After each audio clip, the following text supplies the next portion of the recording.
daawadayaal waxaanu si toos ah u bilaabi doonaa buuggeeni. Qoraaga buuggu waa Cabdiraxmaan Green oo markii hore loo yaqaanay Anthony Green. waa daaci Ingiriis ah waxa uu islaamka qaatay sanadkii 1988 miilaadiga. waana madaxa akaadamiyadda cilmi baadhista iyo manhajka islaamiga. magaca kitaabku waa ninkii surwaalka casaa. buuggu waxa uu ku saabsan yahay wada sheekaysi caqliyeysan oo ka imanaya ilxaadka iyo kuwa bilaadiinta ah oo uu ka jawaabayo islaamku. qoraaga magaciisa oo dhammaystiran waa Anthony Fastolf Galvin Green. sidaynu hore u soo sheegnay waa daaci Ingiriis ah oo soo galay diinta islaamka dabayaaqadii qarnigii 20aad. sidoo kale waa aasaasaha akaadamiyadda cilmi baadhista iyo manhajyada islaamka. waxa islaamka dhexdiisa lagu yaqaanaa dadaaladiisa dacwadeed ee dhanka muuqbaahiyeyaasha la daawado ee tiifiyada. sidoo kale meelaha caamka ee dadku iskugu yimaadaan sida stage khudbadaha ee Hyde Park oo ah meel dadku ku nastaan oo ku taala Britain. sidoo kale waxa uu ka qayb galay fagaarayaal caalami ah sida shirki nabadda ee Mumbai. Cabdiraxmaan Green waxa uu ku dhashay Tansaaniya. aabihii waxa uu ahaa mas'uul ka tirsan gumaystihii Ingiriis. waxaanu mas'uul ka ahaa goob gumaystaha Ingiriisku ku lahaa dalka Tansaaniya. hooyadiina waxay ka soo jeeday dalka Poland. aabihii wuxuu haystay ilxaadka ama atheismka.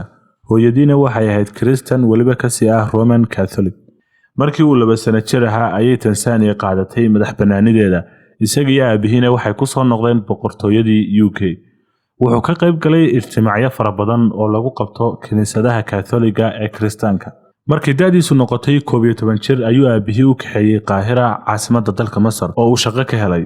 waqtiyada fasax sanadeedkana wuxuu gali jiray kiniisadda. markii uu Cabdiraxmaan Green tagay Masar waxa uu bilaabay inuu weydiiyo su'aalo ku saabsan nolosha iyo iimaanka macalinkiisii Catholiga ahaa. wax jawaabo oo uu ku qancana kama helin. kadib waxa uu bilaabay inuu daafaco mulxidiinta isagoon aaminsanaynba inay sax yihiin waxa ay aaminsan yihiin. waxa uu markii dambe aad ula dhacay dhaqankii Masaarida iyo Islaamka, isagoo inta u badan saaxiib la ahaa kuwii cuntada u karin jiray oo Islaam ahaa, kaasoo markasta faraxsanaa salaadana waqtigeeda tukan jiray oo aan ka tagi jirin alkoholka iyo khamrigana aan cabbi jirin, xanaaqiisuna aanu badnayn.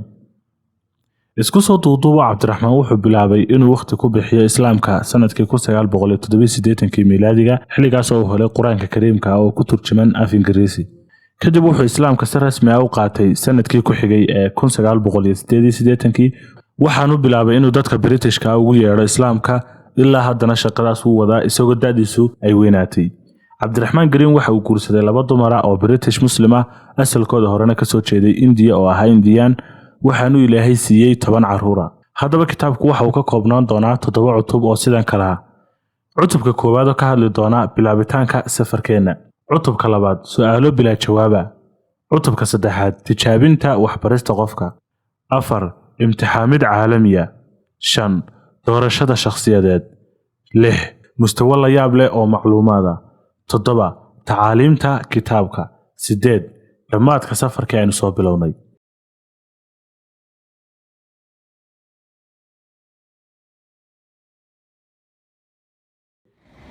markanu bilowno kitaabkan waxaynu wada gali doonaa safar kooban oo u dhaxeeya qoraaga buugga ee Cabdiraxmaan Green iyo akhristaha ama daawadaha muuqaalkan aynu hadda duubayno.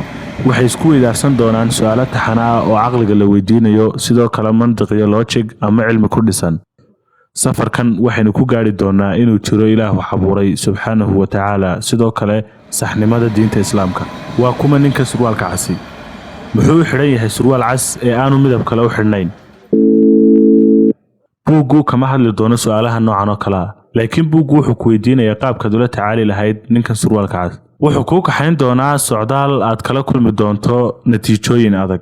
haddii aad tahay dadka iska aamina waxyaabaha aan caqliga bini'aadanka gelin, adoon caddaynna u ahayn, kitaabkan iska daa imikaba. sidoo kale haddii aad isu malaynayso qof mufakir ah, waa inaad mar labaad fikirtaa, waayo ninkan surwaalka casi wuxuu hubsanayaa inaanay noloshaadu mar dambe noqon doonin sidii ay ahayd. hadalkan waxaa yidhi Cabdiraxmaan Green. waxaynu bilaabi doonaa chapterka koowaad, bilowga socdaalka ama safarkeena. safarkeenu halkan ayuu ka bilaabmi doonaa. waxaan hubaa inaanad jeclaan doonin bilowgan. waxaan ka hadli doonaa dhammaan waxyaabaha aynu inta badan iska dhaafno ee aynaan jeclayn inaynu ka hadallo, sida geerida oo kale tusaale ahaan. geerida, isxisaabinta, jannada iyo naarta. mise waxaan oo dhami waa khuraafaad samada ka yimi. sidoo kale waxaan ka hadli doonaa macnaha nolosha. dabcan su'aasha ugu weynina ma jira ilaah mise waxaan oo dhami waa ismoodsiis iyo khiyaali. sidoo kale dhammaan waxyaabaha dadaalka ugu badan aynu ku bixinno inagoo ka fogaanayna inaynu ka fikirno joog laakiin si kastaba ha ahaatee maxaa isku xidhay arrinkan iyo ninka surwaalka cas? waxaan akhriya kaa rabaa inaad ii raacdo safar aan dheerayn laakiin aynu la kulmi doono waxyaabo badan oo la yaab leh, waxyaabo qaarkood ku cabsi gelin doonaan iyo waxyaabo aanad rabin inaad rumaysato xataa hadday loojig iyo caqligal yihiin. qaar idinka idinka mid ahay hadda ayay iska hadhi doonaan, badh idinka mid ahayna buuggan wuu iska laabi doonaa oo ma dhammaysan doono daawashada taxanahan, badh kalena wuu ka yaqiiqsoon doonaa. waana arrin muruga leh inaanad kitaabkan wada akhriyin, waayo waxaad dayacaysaa wixii noloshaada ugu muhiimsanaa weligeed.